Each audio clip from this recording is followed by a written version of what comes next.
Hello everyone, this is Muhammad Azif and today I present with a video of a chapter from the book Beehive, which is actually the second chapter of this book, and the name of the chapter is The Sound of Music, which is written by Deborah Cowley.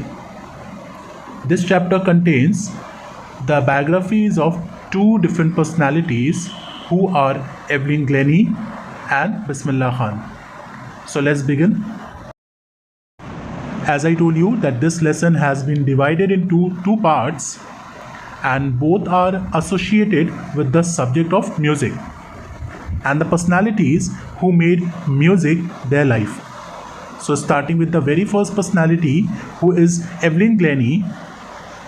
So she turned out to be the most sought after musician internationally in spite of her disability.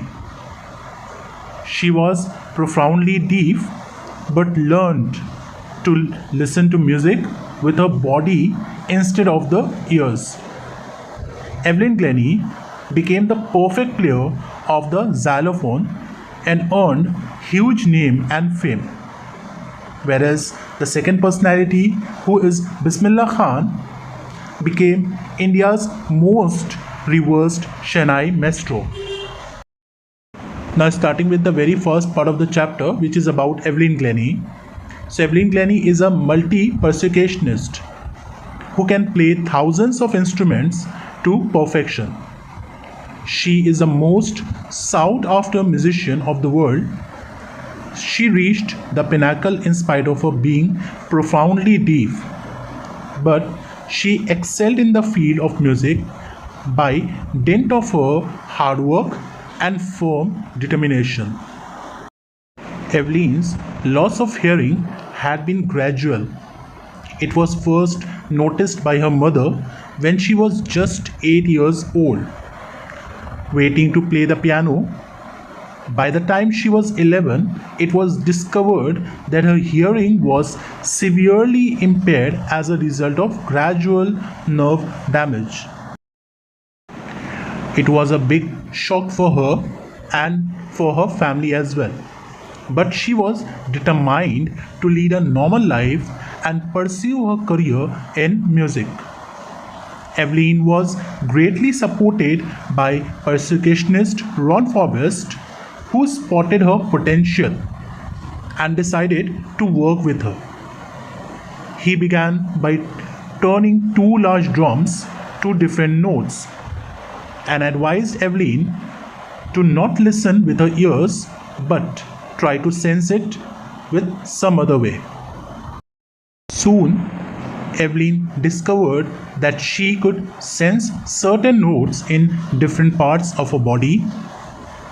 She also learned to open her mind and body to sounds and vibrations. After that, Evelyn never looked back. She decided to make music her life and she joined the prestigious Royal Academy of Music and got excellent marks. Evelyn gradually moved from orchestral work to solo performances, and she proved her excellence in this field too. Evelyn Glennie believed in hard work. It was her hard work combined with firm determination which made her the world's most sought after multi-percussionist with a mastery of some 1,000 instruments. In the year of 1991, she was presented with the Royal Philharmonic Society's prestigious Soloist of the Year award. She gives free concerts in prisons as well as in hospitals. She also takes classes for young musicians. Thus, she is a shining inspiration for the deaf and handicapped children. Evelyn has proved that nothing is impossible, and even it gives a message to all of us that if we just fix our goal and start doing hard work, we will surely get the success in any sectors. Now coming up to the second part of the chapter, which is about Bismillah Khan. So this part of the lesson throws light on the origin of the Shehnai and the contributions of Ustad Bismillah Khan to bring this musical instrument onto the classical stage. Pungi, a musical instrument, was banned by Emperor Aurangzeb because of its unpleasant sound. It was improved by a barber of a family of professional musicians. The barber brought several changes in this instrument until it produced soft and melodious sounds. He then played it before royalty and got immense appreciation since it was first played in the Shah's chamber by a Nai. So this instrument came to be known as the Shehnai. After this, the sound of Shehnai began to be considered auspicious, but its use was limited to temples and weddings. It was none other than Bismillah Khan who popularized this instrument in India as well as in abroad. Bismillah Khan belongs to the Banaras Gharana. He was born on 21st of March in the year of 1916 at Dumrao, which is in Bihar. His father, grandfather and other paternal ancestors were great Shehnai players. Bismillah Khan began to show his interest in music when he was just 5 years old.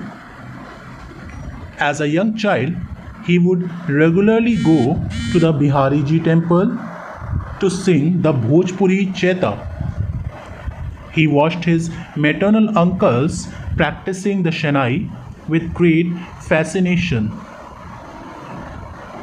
Slowly, he started getting lessons in playing the instrument and would sit practicing throughout the day. Bismillah Khan made the river Ganga his favorite spot to practice in solitude.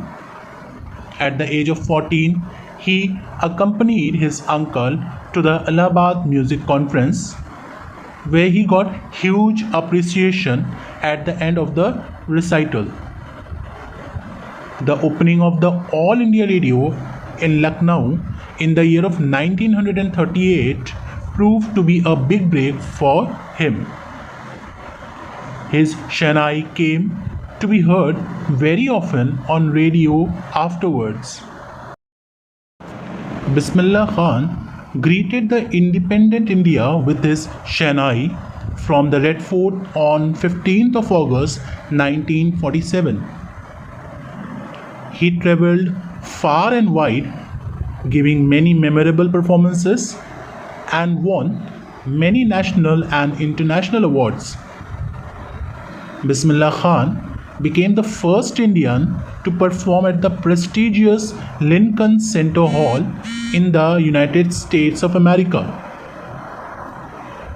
He also took part in the World Exposition in Montreal, in the Cannes Art Festival and in the Osaka Trade Fair. The national awards conferred on him, which included the Padma Shri, the Padma Bhushan and the Padma Vibhushan. In the year of 2001, Bismillah Khan was awarded the Bharat Ratna Award, which is actually the India's highest civilian award. Bismillah Khan loved his country deeply. When he was in a foreign country, he kept yearning for India. He was very fond of Dumrao and Banaras. He could not stay away from Banaras because of the river Ganga was there. He also got huge success in the cellular world. He gave his music in 2 films. His composition Dil Ka Khilona Hai Toot Gaya turned to be a nationwide record breaker. But he could not come to terms with the artificial glamour of the film world and remained a true devotee of music throughout his life.